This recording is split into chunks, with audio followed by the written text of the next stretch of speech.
Welcome to the Fabulous 413. I'm Khalees Smith. And I'm Monty Belmonte. Later in the show, Orcas on screen at the Triplex Cinema in Great Barrington, and a talkback with one of the film's stars, Jane Atkinson. Plus, we'll dig into the uncharted tales of the California Gold Rush with Conway author Josh Wiles' latest novel, What Came West, and the launch event happening at Odyssey Bookshop. And speaking of Odysseys, Christopher Nolan has put his on screen. giving Mr. Universe Salman Hameed an opportunity to don his film buff hat in addition to his usual astronomy one.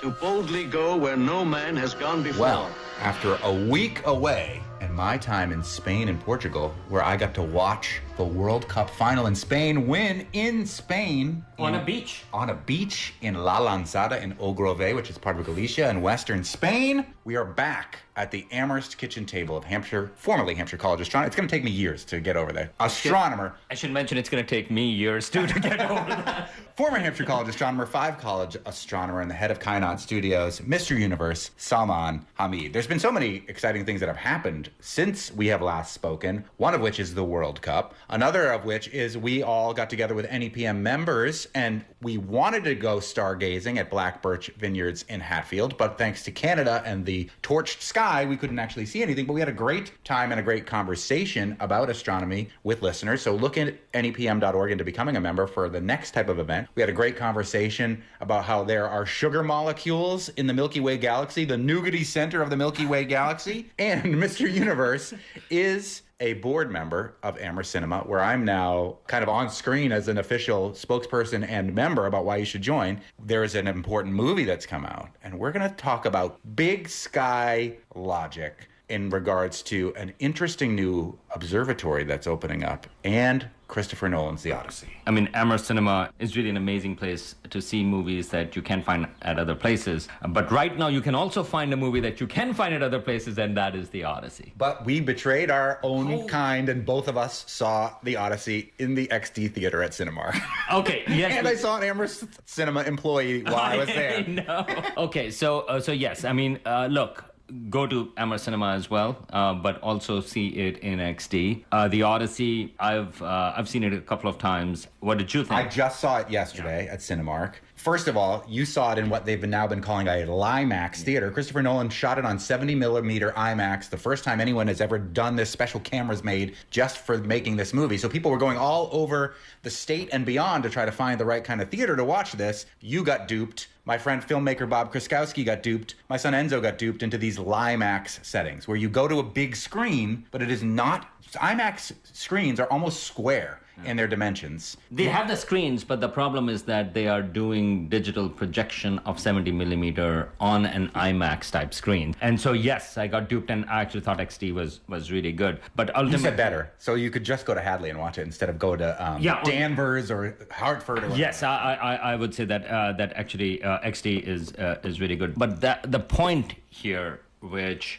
a lot of people are doing nitpicking in terms of the Odyssey, of course, and I'm not talking about the right-wing trolls like Musk complaining about not being historically accurate. Because, even though it's fake, it's not a historical document, never wasn't a historical poem necessarily. Because there is a black actress playing Helen and so forth. So I'm not ignoring that, but you also find for something that is this successful, something on this grand scale, that it becomes fashionable to just trash it. For various reasons. The accent wasn't right or whatever. Like they said mom and dad instead of saying father and mother, even though they would have been speaking Greek and not speaking English at all. Setting all of that aside, what I want to talk about is at this day and age when cinema, because we're talking about Amherst Cinema as well. I mean, what I love about there is that you find filmmakers that take enormous risks and make films out of passion.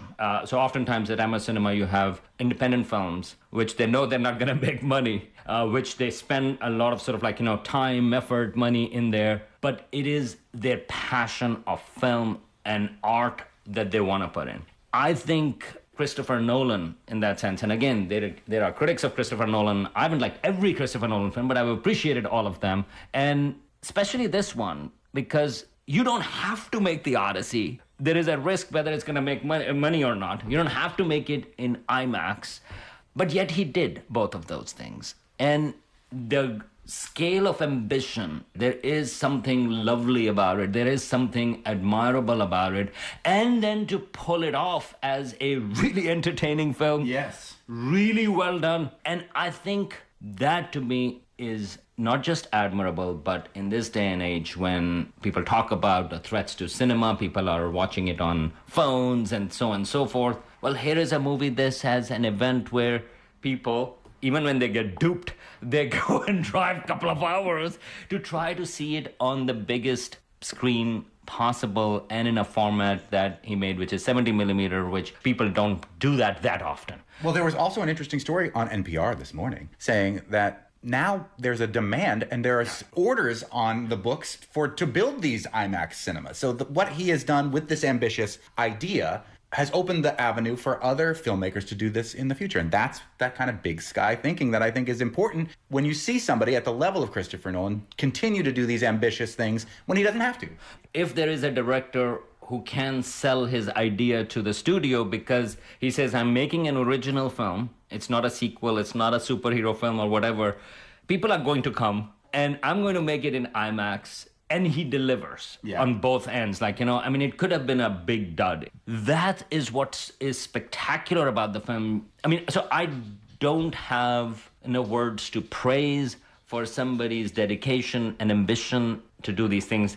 All of those things are amazing, despite of the quibbles that you may have. My main quibble is political, and it is that a lot of this was filmed in Western Sahara, which has been colonized by Morocco. Christopher Nolan, while he has an amazing opportunity as a filmmaker to say, make big, grand, ambitious scale projects, do it in IMAX, build new theaters to show them, he could have said, either A, I'm not filming in Western Sahara, I'm going somewhere else, or B, I am filming here, but under duress, Morocco should relent, things need to be done, and donate a huge amount of money to support the people of Western Sahara. So that is my major critique of the film. That is a political, not a filmmaking critique. And that is partly because the film itself is political to a certain degree. There is a political critique in there. There's a whole critique about war. So how can you have a movie that is a critique on war? That's really what the Odyssey is about. Christopher Nolan's Odyssey is a major critique on humanity and war, and yet. Absolutely. I do want to recommend an unplugged version of the Odyssey. So here we are talking about grand scale, big screen, IMAX and all of that stuff. There have been a lot of different versions of the Odyssey, including Oh Brother, Where Art Thou? Yes. Lovely. And I think George Clooney is a perfect Odysseus. Yes, he's corny and quirky and funny. But what I want to, just from a recent last 2-year time frame, there was another film that came out which was called The Return, and that is with Ralph Fiennes and Juliette Binoche, which just focuses on the last 2 books of the Odyssey, basically when he has reached Ithaca, stripped down version. But I thought in terms of emotional content, and Christopher Nolan is often accused of, his films are not emotive in that way. And this one is more emotive than his previous films. Nevertheless, I thought The Return, and again, those actors are amazing. I think Ralph Fiennes' Odysseus can kick Matt Damon's Odysseus's butt. But anyways, but I was far more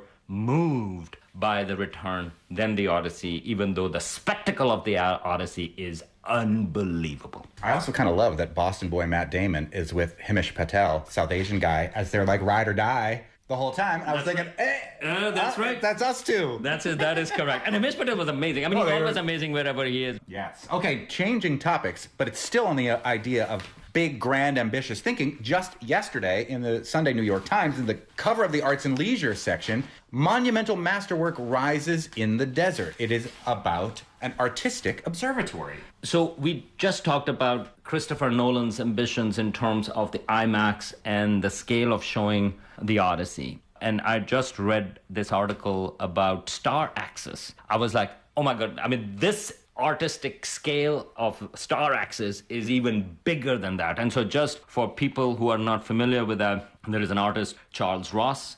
He started in the early 1970s. He had this idea that, he was looking for how to experience, in some sense, big timescales and big sky. He thought about, maybe he can create an old-style observatory around the observations of the North Star, Polaris, right? So Polaris, our North pole, North Celestial Pole, or the Earth's pole, is in the direction of the North Star. As the Earth rotates, North Star stays in the same place. Except it doesn't exactly. And over thousands of years, it actually changes its location because of Earth's precession. I mean, Earth spins like a spinning top. And so actually North Star is not always going to be in the north, but also right now it makes a tiny little circle because it's not exactly at the center. And it takes 26,000 years for Earth to make this one precession circle. A few thousand years ago, people, when they were looking at Polaris, they would be looking at Polaris in a slightly different location compared to today. Say if Odysseus wanted to navigate by the North Star, it would be slightly different. That's exactly right. And same thing in the future. So Charles Ross, he was part of this big land art movement, which wanted to create these large-scale structures. And locally, we are familiar with that at MASMOCA. Because if you've been to MASMOCA, where we'll be on the show tomorrow, James Turrell, an artist who uses light to great advantage, has a project that you can see the scale models of at MASMOCA in North Adams called Rodin's Crater, where it's a very similar idea where he's trying to, in the middle of the desert, use the dark sky and the beautiful views of our Milky Way galaxy and beyond to observe from natural light hitting us rather than a traditional observatory with telescopes. And so these two massive scale art projects are essentially trying to achieve the same goal.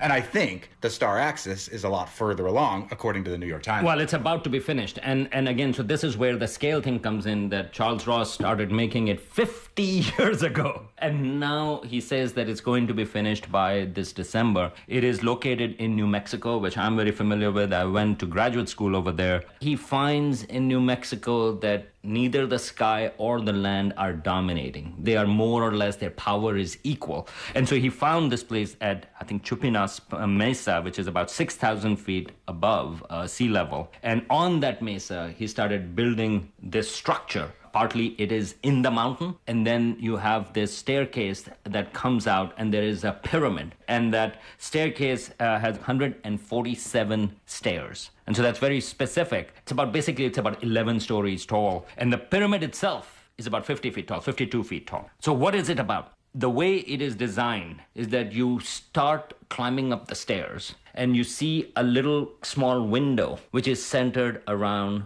the North Star, Polaris, today. Each step will basically give you the width of the movement of Polaris. Because again, as I said, it's not exactly at the North Pole, but it moves a little bit. And for more or less, I mean, for our direction purposes these days, for these thousands of years, it doesn't matter. It's in the north. But you can actually see the movement. And so Charles Ross actually took extreme careful measurements. He knows about astronomy, he knows about mathematics, and he did close measurements. So right now, if you are on the 35th stair, that will give you, if you observe Polaris over nighttime, you will see it make a tiny little circle movement. And on the 35th stair, it's going to cover that hole. Now, if you move on the 45th stair, then it's going to be a little bit bigger, the circle in some sense, and that is going to be as if it is 100 years from now.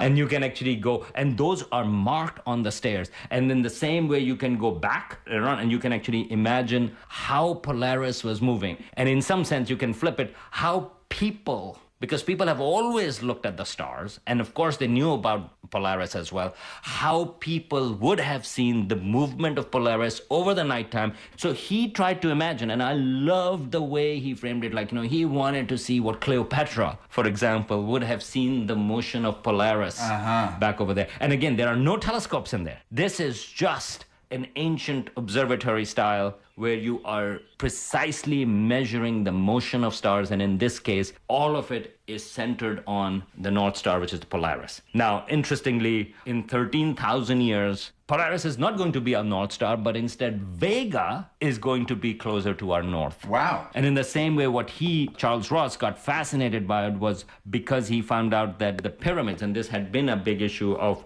where the alignment of the pyramids openings, the Great Pyramids, was not aligned with the Polaris. And so this was one of those cases, well, wait a minute, what are they looking at? And as it turns out, like some of them were aligned in a way where, for example, Orion was a few thousand years ago, because of the Earth's precession, it's a little bit different. And also a faint star, Thuban, which was more to the north, 4,500 years ago. So this is a faint star in the constellation Draco. That's where it was pointed towards. So the Great Pyramids were pointed towards these former places of the constellations that we know thousands of years ago. This new art installation, Star Access, in New Mexico, will show us how the North Star Polaris will change. And you can go to North Adams and learn about what the artist James Turrell has tried to design with his Rodin crater, which I hope someday may see the actual light of day, pun intended, or the light of night, and get an idea of how these big sky ambitious projects continue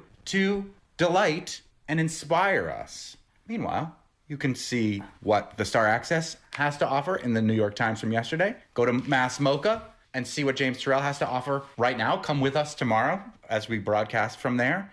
And while you're at it, go see Christopher Nolan's The Odyssey, another big sky project. Right. I mean, it's all, in all of these things, people are thinking on a larger scale, and it's an art project. And I'm including Christopher Nolan in that because he is imagining, and he is also imagining an ancient time. And what I love about the project of Star Axis, for example, here he has spent 50 years and $10 million, by the way.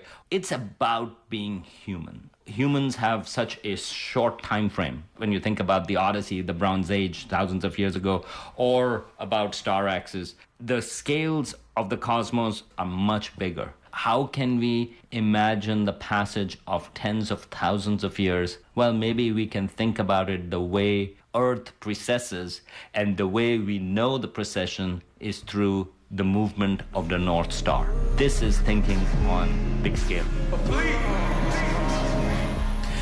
Coming up, we speak with actor Jane Atkinson about her work in Free Willy, which you can see at the Triplex Cinema on July 29th. But next, we'll manifest destiny through new perspectives in the novel What Came West, and a chat with its author, Josh Weil. You're listening to The Fabulous 413 on 88.5 NEPM.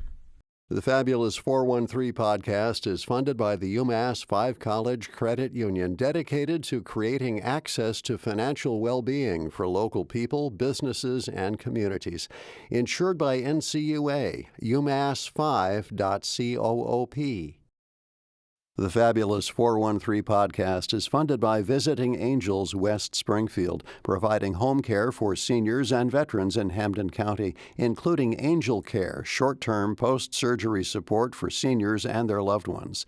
visitingangels.com/West Springfield. You will want to know why, even if you do not think so, even if you have tried to cut loose from me and done it. Still, one day you will want to. I know, because I have tried to cut loose too from you, your mother. She used to call you Shosh. We used to. Yes, cut loose and done it, and still I am here 12 years later in these last hours I will have in this place that has become my reason why for everything, for all of it, has become me, your father. And still here I am now writing to you. It is Temsampauto, season of small trees freezing, October 49, maybe November. Cold outside enough to snow, but in here, warm with the fire and smoke, and so they will find me. Outside I have set the traps, 20-some spring-loaded spiked steel jaws waiting in the woods round me for whoever comes. Welcome back to the Fabulous 413. Unfolding over the first half of the 19th century across an America relentlessly reshaped by its exploding population, the new novel from Doubleday Books, What Came West, is the story of a world as yet unaltered by that onrush of whites, the Sierra Nevada of the 1840s, before the discovery of gold. And a man, white himself, but fleeing his own kind, who finds in that wilderness a refuge only to see it violently ripped away and, in his desperation, violently attempt to save it. The author of What Came West is Josh Weil. Long considered a writer's writer, Josh Weil was a National Book Foundation 5 Under 35 honoree, has been awarded a Dayton Literary Peace Prize, Pushcart Prize, and the California Book Prize, and is the author of the 2014 New York Times notable novel, The Great Glass Sea. An avid outdoorsman, he's traversed much of the terrain in What Came West, swam in the lakes in the Sierra Buttes, scrambled in the Grouse Ridge region and whitewater rafted down the South Yuba River, and explored remote Appalachia, Egypt's Western Desert, Romania's Carpathian Mountains, amongst many other places, all with nothing more than a pack and a one-man tent. You brought a pack with you today. Is that the pack? It's not the pack. Okay, It was a bigger one. Just checking. If this was the pack, I would need to see that tent. Yes, for sure. I didn't bring the big, walking stick they used as a bludgeon either. So you guys are in good shape. Okay, good. We appreciate that, especially after reading this book. Everything's a weapon. Yes. A visual artist and lithographer, he spent 6 months completing the 20 intricate dip pen illustrations throughout What Came West. Josh grew up in the Northampton area, graduated from Amherst High School, and now splits his time between the Sierra Nevada of California and Conway, Massachusetts. He'll be in South Hadley for an event celebrating this book at the Odyssey Bookshop this Thursday, July 30th. Thanks for coming in, Josh. Thank you for having me. This book was not what I was expecting from the blurb I was given, and I kind of love when that happens. Me too. Right from the bat, it's not your typical Western. So I'm really curious, besides like your many journeys out in the wild, what the inspiration for this story was. Yeah, I love that it's not what you were thinking it would be. It's so hard to, I think, just like with people, it's so hard to define something and make that really contain it all. I don't really think of it as a Western. I think of it as a story about this guy, and especially the story about this guy in this time period, and especially in the place, because it was very much a love letter to this part of the Sierra Nevadas that I've come to call home. And that was really the thing that sparked it for me. When I moved out there, I fell in love with the landscape and with the natural world there, and came to realize the drama inherent in the moment when that was threatened and when it was damaged so extensively during the gold rush. And I wanted to try to write about the world before. What's interesting is that this guy that you write about, it's an epistolary novel to a certain extent in that it's letters, half of it, and it's another timeline where it's narrated. And these two timelines are slowly but surely throughout the course of the book merging towards each other. But your main character is somebody that I think, if we used today's standard, would be somewhere on the autistic spectrum. With massive sensory issues. And also extraordinary talent. Talk about setting a character with these issues in the middle of the 19th century, because it's not something that I remember ever reading about or even seeing about in like a Western movie kind of before. It's not really something that gets discussed. Yeah. When I was first writing him, I didn't think of him as neurodivergent or on the autistic spectrum. I thought of him as the Silas, as the character, the person who he is, and his particular struggles and his particular troubles that he had. And I don't necessarily want to define him and categorize him too much, but I realized that the story, there's some kind of violence that begins it, and I needed his reaction to what was happening to the natural world to be so strong that it would be, I needed a character for whom that would be a more painful and a stronger thing than for most of us. And that's really what led me towards his psychology is what in a person would make this so painful that they would act the way that he does. And once I had that, then it really became kind of digging deeper and unpacking that and looking in later drafts towards, okay, I started reading books by authors who were on the autistic spectrum or reading more about neurodivergence and figuring out where he fit within that. What I love is that you could have very easily done what the rare occasion that we do see somebody that's on some sort of spectrum from a time period long ago, they're immediately shunned and put away. But the parents of Silas, your main character in this book, What Came West, move heaven and earth as much as they can, as parents do today, to try to assist their son. I thought that was a beautiful take on it as well. But while simultaneously putting him away in their own way. Yeah, I mean, again, I'm always trying as a writer to write away from the expected, right? And away from the easy first thing, whether that's just in a description. If I'm describing something, the first thing that pops in my mind, I usually am mistrustful of it. And I try to go to some other kind of metaphor or whatever it is. And the same thing with characters. There's the easy expected route that those parents could have taken, and maybe would have been more common in the time period. But I wanted to write characters who loved him. That makes it also a more painful story. And I'm always looking for, because, writers, this is what we do, right? Looking for where we can find the harder things and push the characters towards that and explore those. So, I wanted the love that his parents had for him to be a real thing and to see them struggle and also keep it in a way that felt like it would fit the time period, but fit their particular characters and not just fit into an idea of what parents in the time period would be. And looping back to something that you had said just a moment ago about, we don't read about these characters in this time period so much, about neurodivergent characters. And as I was writing him, I started just thinking about all the journals that I'd read of trappers and mountain men, and these were people who, especially earlier on, the 1810s, 1820s, would spend most of a year on their own, and they would choose that. And you have to start to think, okay, that's a very particular decision that somebody would make, and we don't think about what does that mean for their psychology so much. But I was very interested in unpacking that and kind of wrestling, well, okay, who are these people and what were they running from? What did they need?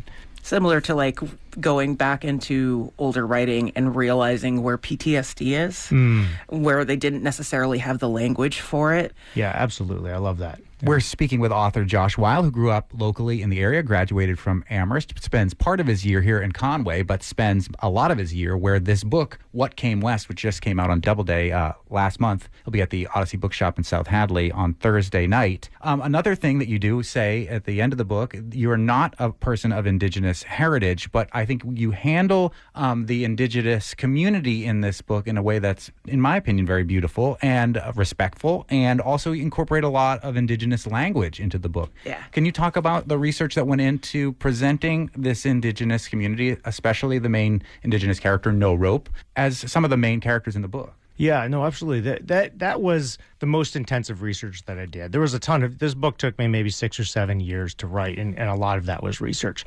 At first, I was approaching it out of some fear because, I don't think I can. Most importantly, I don't think I have the ability to write, say, a Nisenan character, a story from that Nisenan character's point of view and try to tell that story or represent these people. I didn't want to be doing that. So I, in some ways, was writing around the natural world and shying away from, of course, the rich cultural societies that were in that natural world and part of it. And as soon as I started to really dig into that, I realized I was going to have to include the Nisenan and other tribes in the area, the Mountain Maidu, the Machupta. So I knew that would be part of the book. And once I knew that, it became clear pretty quickly to me that as much as there is some good anthropological writing around the Nisenan, it wasn't enough, especially because there are still a handful, not that many, but there are still Nisenan today, and they have a strong community. Their efforts they're making to preserve their culture are really impressive. And also the language, which is not a dead language. It's there, but a lot of it has been lost. So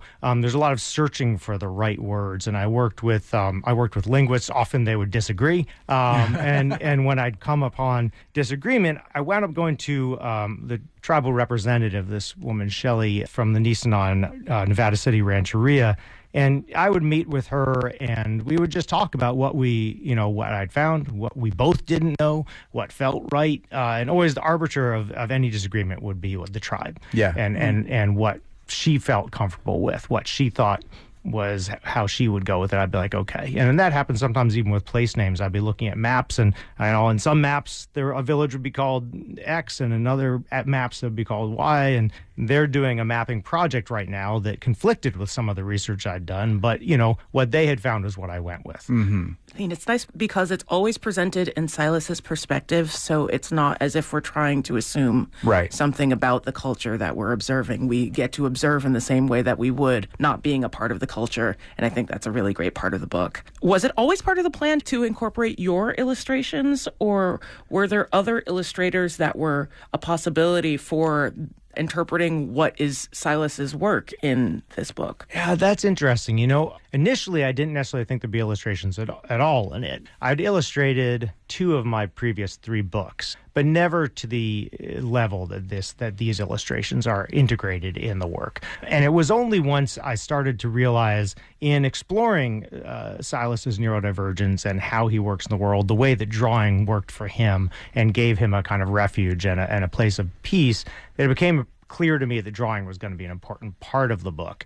Because of that, I started to think about him recording the world that he loves so much, and as a kind of way of a gift, trying to give it to his son that he abandoned when he was 3. And so the bulk of the book is these letters to his abandoned son, and he writes them on the backs of these drawings that he's doing as almost like a field guide to his world. And once I had that, I was stuck at that point, right? I was like, okay, that just feels like you've got to, it has to be part of the book in there somehow. And I was I was honestly worried because I didn't know if I had the chops. I'd thought I'd be a painter or an artist when I was in high school here, and studied with Blanche Derby, my high school art teacher at Amherst College, and she was fantastic and gave me my first instruction with pen and ink. And I also went to Massachusetts College of Art and studied there in the summers. That was back in high school. I took some art classes in college, but I hadn't done any serious art since then. And so I always wanted to give it a shot. And for me, it was a question, could I do it well enough? I don't think I'm an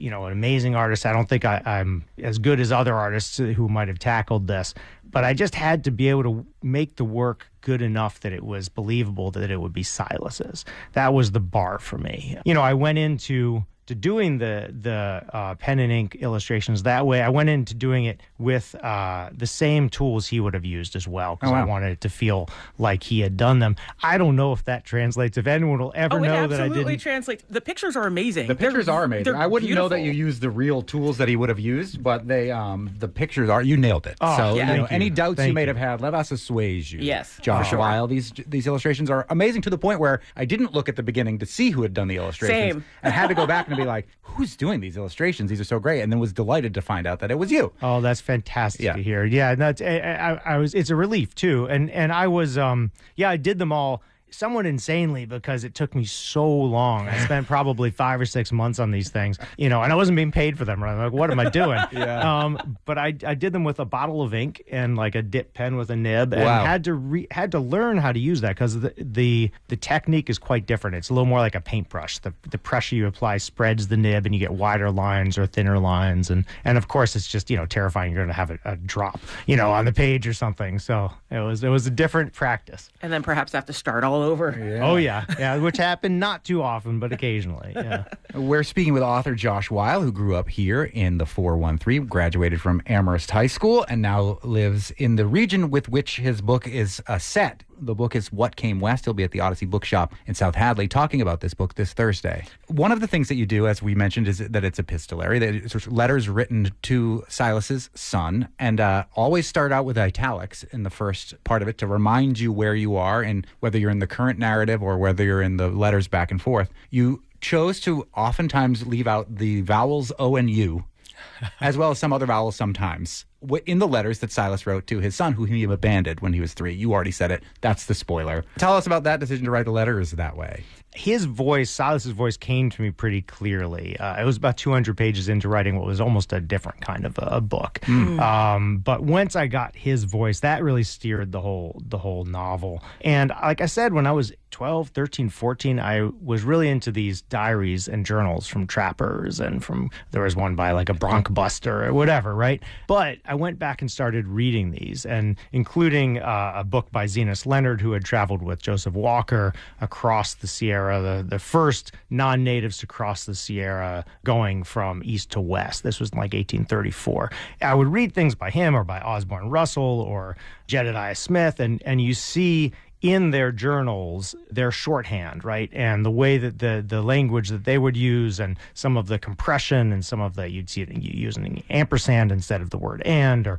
things like that. And so I wanted to kind of incorporate that and have that feeling, paired with Silas also is someone whose mind works a little differently than most other people's. And so I wanted that kind of, the feeling of that too, a certain propulsion in the way that he was writing on the page. And so I didn't want too much punctuation with that. Initially, his whole story was told in that voice, and it was hard to read, right? To continue with that, right? So I was like, as a writer, I'm always trying to challenge the reader enough to make the reader invested and really feeling like you're paying attention. Because I think that's a different kind of reading experience, but not so much that it pushes you out of the story or that it feels like work. In later drafts, I pulled way back on that, and I still wanted that to kind of have you have a sense of that voice. But then we move, as we turn the page pretty rapidly within a few paragraphs, into a smoother reading experience where hopefully the rhythms stay similar, but all those things that make it a little tougher kind of fade away. You don't have to make it sound as grizzled on the page as it is in like his actual voice. Yeah, and hopefully that's in your head, right? Yeah. Hopefully you kind of got that.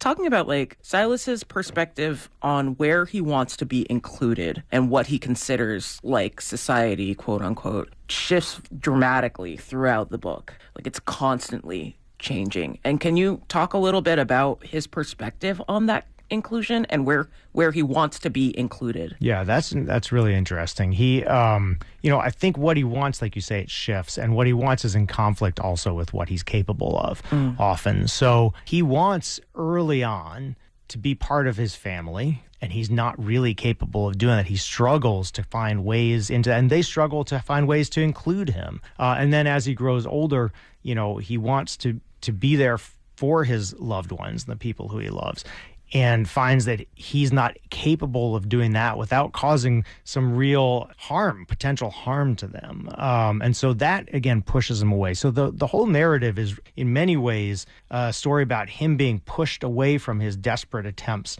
to have connections with people until he gets to a point where his understanding grows to a place where he's not really meant to be in a world with other people, a human animal among non-human animals. And that's really kind of the direction that I think his yearning and his longing takes him. Can you talk about the treatment that he encounters, the choice to try and include therapies of the time? Because this is a much more generally holistic approach than I think I've seen in both histories and in fiction of about the 1840s, 1850s.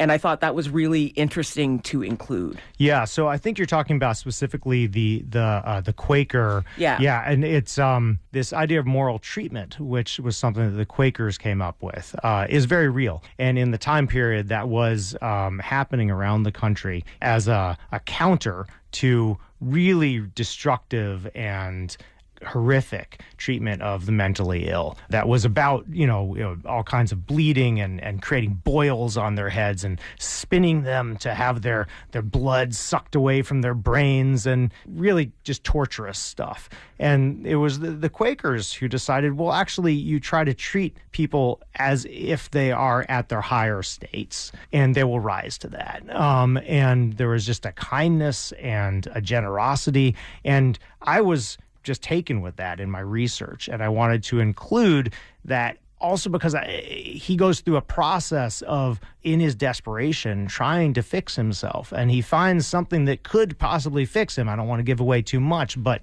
that's part of his journey, had to be moving through the different ways that society was trying to grapple with people like him. The book is called What Came West. It just came out last month under Doubleday. It will be celebrated at the Odyssey Bookshop in South Hadley this Thursday, July 30th. This book has been compared to The Revenant. It's been compared to Cormac McCarthy. There is a darkness to it. There is a violence to it, but there is also a brilliance and a light to it. It is a powerful and moving book. I thoroughly enjoyed reading this book, and it came from perspectives I had no idea what to think of when it's presented as a Western just in the lead up to the gold rush. So it was pretty amazing. Oh, thank you. And we've been joined by the Conway/Sierra Nevada author, Josh Weil, back in his home haunts, celebrating this book.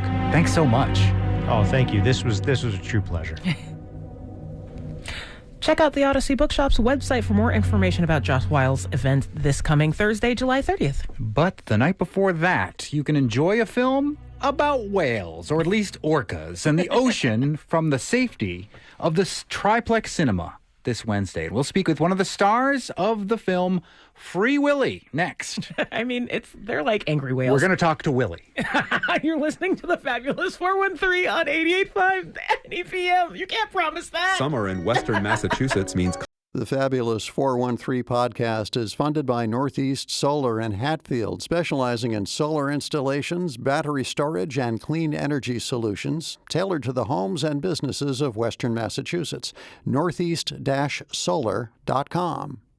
They tried to kill him! Warner Brothers proudly presents... Where's Free Willy? He's got family out there, I heard him! the most unexpected friendship of the year. I gotta look out for Willie, and I gotta do what's best for him. Understand? If we don't get Willie into water soon, he's gonna die. Nobody steals a whale. We gotta hurry! He's not doing so good! Don't let that whale get away!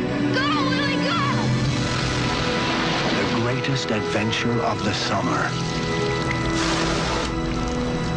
Free Willy. Welcome back to the Fabulous 413, Wednesday, July 29th at 7 p.m. at the Triplex Cinema in Great Barrington. There's a Q&A with Jane Atkinson after their showing of Free Willy. The actress who played the mom in the film will be telling stories about making the film and also will be auctioning off her memorabilia from the film, with all proceeds going to the Triplex. Jane Atkinson is a British-American actress best known for the role of Karen Hayes on 24, as well as her Tony Award-nominated roles in The Rainmaker and Enchanted April. She's also appeared in Criminal Minds as BAU Section Chief Erin Strauss, Madam Secretary, as United States Vice President Teresa Hurst, and what I know her best as from House of Cards as U.S. Secretary of State Catherine Durant. We had Jane Atkinson on live from the Norman Rockwell Museum in Stockbridge a couple years ago. And welcome back to the Fabulous 413, Jane. Thank you so much. It's wonderful to be back, especially to celebrate this beautiful film. It was my first movie, and it's just a fabulous movie to see in the movie theater and the Triplex. It seems really impressive, especially to have your first movie be one that involves so much ocean work, because famously, shooting films on the water is very expensive and very difficult. Was it for you? It was, it really wasn't. I can't say that I wasn't cold, the final scene of the film, but they put us in wetsuits under our clothes, and then they had a hot tub waiting for us on the shore. Oh, well, that's quite nice, actually. I mean, that's the best way to go to the ocean. Yeah, that's a nice Hollywood experience. Actually it is. Yes. So the movie is about an orca, a killer whale, Free Willy, and you play sort of the foster mom of the main character who wants to free Willy. But you play next to the late, great Michael Madsen. Michael Madsen, yeah. Yeah, can you reflect on that experience? Many people may know him from some of the Quentin Tarantino movies, maybe most famously Reservoir Dogs. Maybe you can't ever hear Stuck in the Middle with You again without thinking of Michael Madsen. But talk about your experience working alongside him. Well, he had just basically made Reservoir Dogs. I don't even know if it was out yet. It might have been. It was 1993 the movie came out, but we were shooting it before then. And he loved that movie. He actually sent me sort of a locked version of it. And I was just like, for something completely different. And, and he made this movie for his kids. And he wanted to, and a lot of movie stars actually do that when they do a lot of darker things. And, that was a very dark movie for the time. We've come a long way. There's much darker films that have been made since. And so when we met, he was like, okay, I'm going to make this movie about a whale. It was hard for him because it was so nice, honestly. There was a lot of love and a lot of good feeling, and that wasn't really the world that he trekked in. But I think he and I really enjoyed working together very much. We improvised together. We were great on set together, and there was a lot of mutual respect. I really adored him. We're speaking with actor Jane Atkinson, who will be showing her film, Free Willy, at the Triplex, which we love, in Great Barrington this Wednesday, July 29th at 7 p.m. The Willy, the whale, or as we're learning, a killer whale is both a toothed whale and the largest member of the oceanic dolphin family. It's both at the same time. Willy was, Kiko is the name of the whale. How much time did you interact with Kiko, the actual killer whale in the movie? I'm sorry to say I never actually met Keiko. Wow. Because I came in after they had been down to Mexico. This was my first movie, and they didn't spend a lot of money on me. The whale, on the other hand. The whale, on the other hand. But I had a lot of wonderful stories from Jason's mom. There's a beautiful scene, I'll probably tell this story tomorrow night too, where Jesse has to put his hand in Keiko's mouth. Now, Keiko was considered the number one actor on our show because he was always on time and he always hit his mark. He was not yet free, so he had to be on time. Yeah, exactly. And sadly, he was in a swimming pool with a lot of chlorine, so he had a huge rash. This movie really changed people's understanding of what it was for a creature that large to be kept in captivity, that beautiful. And yes, orca whales can be very violent, but they also are very familial and like the dolphins, very smart. So Jason had to put his hand in Keiko's mouth, and his mom came up to Keiko and said, "That is my son.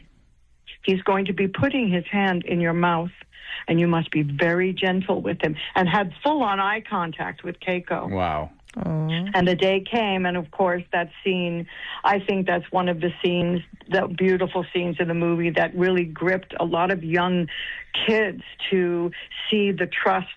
Trust is a big element of this film between Jesse and Willie. That trust, though, is also mimicked between your relationship with the main character, the other main character of this movie. Did being in this movie give you new perspective on the foster care system? Yes, it really did, because it takes a lot for a child who is in the foster care system to come out of that system and trust, and to live a productive life when there's been such trauma at the beginning of that life. And also the people who work in the foster system, how amazing they are, because they have to walk such a fine line between caring for a kid and also making that kid understand their responsibility in their own lives at a much earlier age than maybe some other children who are in families and don't have that kind of trauma. So yes, I really understood and grew a lot of respect for the people who are working in that foster care system. We're speaking with actor Jane Atkinson, who'll be part of a Q&A after the screening of the movie Free Willy this Wednesday, July 29th, 7 p.m. at the Triplex in Great Barrington. Jane, you were also in Free Willy 2, and I believe they used an animatronic orca for Free Willy 2. They used one in the first one, too. But I think almost exclusively in Free Willy 2, no actual orca was used. Is that true? Yes, that is true. Because the first one used Keiko, and then there was this huge movement to free Keiko. So you couldn't really go into 2 and use Keiko. Right. So, yes, and animatronic Willie was lovely, and also always showed up on time and hit their mark. Exactly. That's perfect. This one didn't hate billionaires' yachts as much as Keiko and other orcas seem to as of late. But we had a couple of other, we had 3 Willies. So we had Willie, Keiko, we had animatronic Willie, and we had what was called Willie on a stick.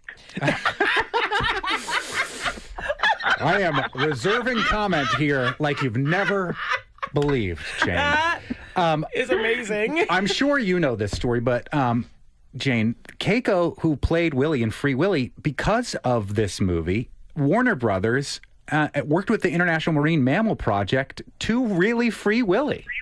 Yes, they did, and he was. And there was a young girl who saw the movie who started a campaign, and she was the first one to move Willie and get her community. And I want to say she was in the Netherlands, but please don't put my hand over the fire. And she was 15 years old. There was a writing campaign from small children to adults to free Keiko. And he went into this key, and he was there for a while, and he had actually human contact. But again, the people who made the movie were continuing to work to free Willie. And then eventually that organization, who actually was part of Blackfish, who created Blackfish, I believe. The documentary, which was really powerful and inspirational. Very powerful. And they got Willie out into the water and would bring him and try to actually introduce him to a pod. And they did that for several years. And finally, he swam away. I love that. It was the first successful time that they were able to take an orca like this in captivity and fully release it back into the ocean. Yeah. Keiko did. And it did. It educated the public, and a lot of things happened after that were incredibly positive about, orcas that and any animals that come into a situation that are captured. There are rescues that happen. That's a very different thing, but captured whales for our entertainment and dolphins and such. Jane, in the minute we have left, are you working on anything right now that you are excited about? I am. I'm going to be doing a project for Apple TV starring Stellan Skarsgård and Dakota Fanning. Ooh. I have a small role, but I'm working with Stellan, and he's an astoundingly lovely person and actor, and I can't wait. Are you allowed to tell us what it's called? I don't know what it's called. That's so interesting. Are you already working on it and still don't know what it's called? No, Maybe... I haven't started yet. They've started shooting it, so it's not a secret. I just don't know the title. They haven't decided on the title yet. And that's how they keep it from ending up on X like the Odyssey. Yes. Jane Atkinson, our local hero from the 413 from the Southern Berkshires, who has been in so many great productions that we love and admire, not least of which is Free Willy, which if you haven't seen it, you have an opportunity to this Wednesday, July 29th, 7 p.m. at the Triplex Cinema in Great Barrington. There will be an auction of your memorabilia with the proceeds going to benefit. Just a little bit. Just a few, not a lot, but a few things. But it's mostly to support the Triplex Theater, because what would Great Barrington be and the community without the Triplex Theater? Hear, hear. Hear, hear indeed. Jane Atkinson, thank you so much for joining us. Thank you so much. This has been so much fun. Oh, it's our pleasure. On the next Fabulous 413, each summer a horde of intrepid and adventurous musicians and composers head to North Adams to create and perform and hone their craft. And each year of this show, we've gone to the Northern Berkshires to see what beautiful musical trouble they're getting into. So tomorrow we'll broadcast with folks from Bang on a Can's Loud Weekend, those organizers, performers, and more. I'm Khalees Smith. I'm Monty Belmonte. We leave you with the theme song. Oh, my God. I can't believe this is happening again. I love this. I love the Michael Jackson song. Come on.